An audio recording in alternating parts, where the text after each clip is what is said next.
Paz e bem, meus irmãos e minhas irmãs. Estamos na segunda-feira, dia 5 de dezembro. O evangelho de hoje é retirado do livro de Lucas, capítulo 5, versículos de 17 a 26. Naquele tempo, Jesus estava ensinando, e muitos fariseus e doutores da lei estavam sentados em torno dele. O poder de Deus fazia-o realizar muitas curas.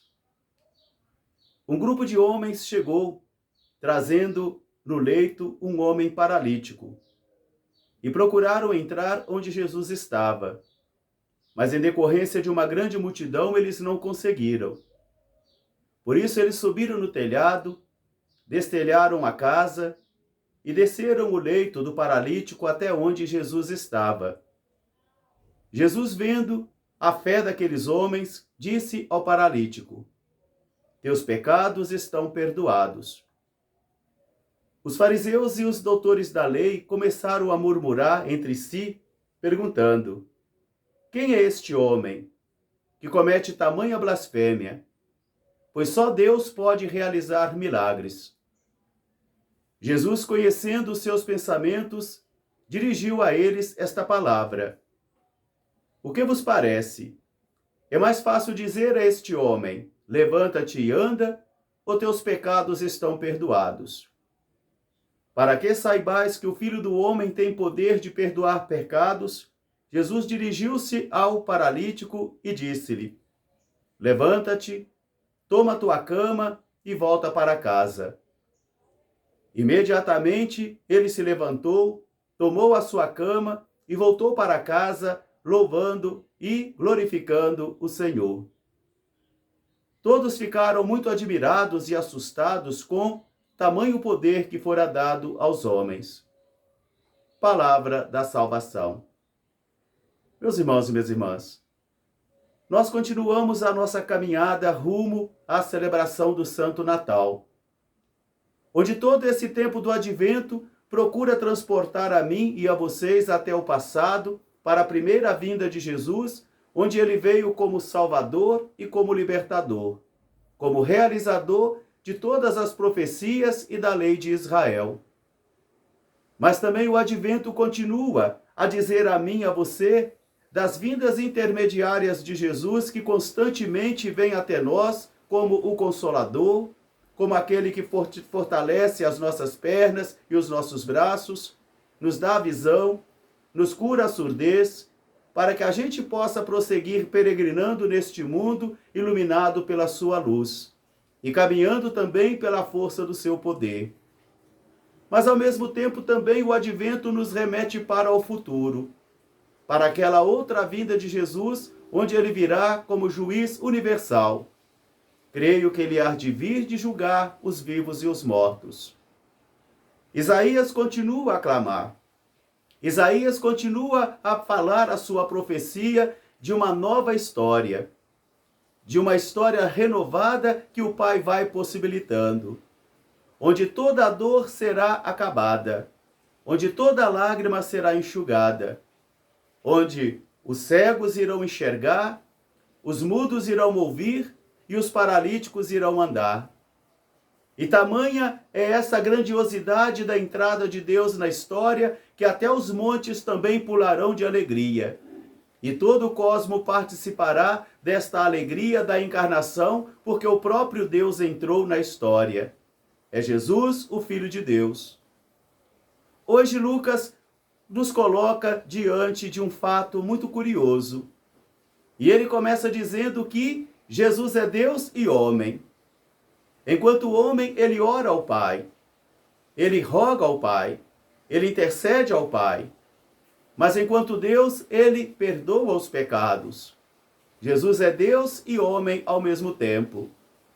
E Lucas vai chamar a nossa atenção já desde o início do texto, dizendo que o poder de Deus fazia com que ele pudesse realizar muitas curas. Porque Jesus e o Pai, diz ele, eu e o Pai somos um. Jesus é Deus e Deus está em Jesus. Assim, o evangelho de hoje nos coloca diante de uma situação muito conflitiva para os fariseus e os doutores da lei. Porque eles começam a dizer: este homem é um blasfemo, porque só Deus pode perdoar pecados. E ele se arroga em perdoar os pecados. Jesus vai chamar a atenção deles dizendo: o que seria mais fácil dizer a este homem?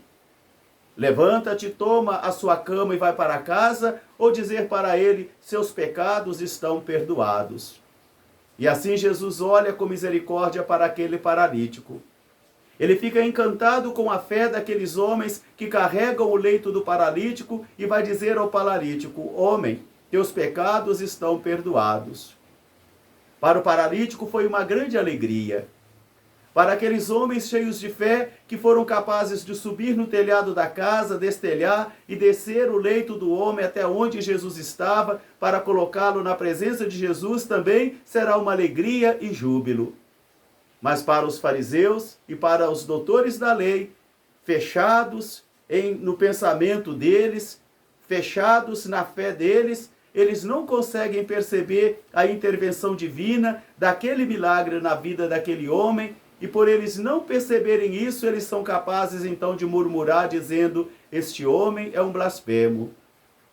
Jesus continua a perdoar os pecados mediante a todos aqueles que um dia foram chamados por ele, aos quais ele deu também esse poder, porque o poder é de Jesus. O poder não é do ministro, mas o poder é de Jesus. É ele que continua a perdoar os pecados na Santa Confissão, quando o sacerdote diz: os teus pecados estão perdoados. Deus te perdoou. Pelo ministério da igreja, eu te absolvo em nome do Pai, do Filho e do Espírito Santo. E ainda hoje, muitos cristãos também continuam a murmurar e a perguntar: mas esse pessoal está errado. Esse pessoal é blasfemo, porque somente Deus pode perdoar pecados. Mas aquele que recebe esta graça do perdão e que consegue renovar a sua vida, ele sai dali novamente andando renovado, cantando os louvores de Deus. Porque o pecado faz com que eu e você fiquemos paralíticos. O pecado faz com que eu e você não caminhemos mais para a casa do Pai.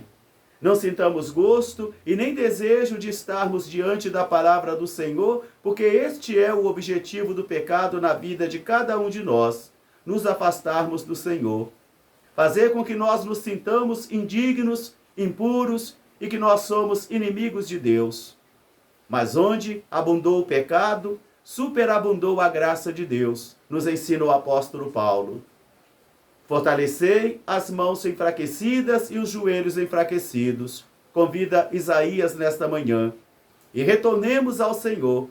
Retornemos a Ele com toda a esperança, com toda a humildade, certos de que Ele tem o poder de nos perdoar e de nos fazer andar novamente.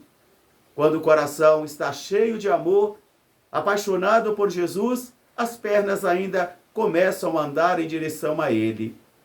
E esse é o lema do nosso 3º ano vocacional nacional: corações ardentes, pés a caminhos. Então que esta palavra de hoje ajude você a se preparar bem para celebrar o Santo Natal do Senhor. E não se preocupar somente em que modelito vai usar, que penteado vai usar, que comida vai cozinhar, que presente vai comprar, mas principalmente que esse tempo santo do Advento ajude você a começar a perguntar o que é que você precisa mudar, o que é que você precisa deixar para trás, o que é que você precisa fortalecer, ou o que é que você também precisa criar. Porque se você voltar novamente a andar em direção a Jesus, então o Natal vai estar acontecendo na sua vida. Um grande fraterno abraço para todos, paz e bem, até amanhã se Deus quiser. Nossa Senhora Aparecida, rogai por nós. Amém.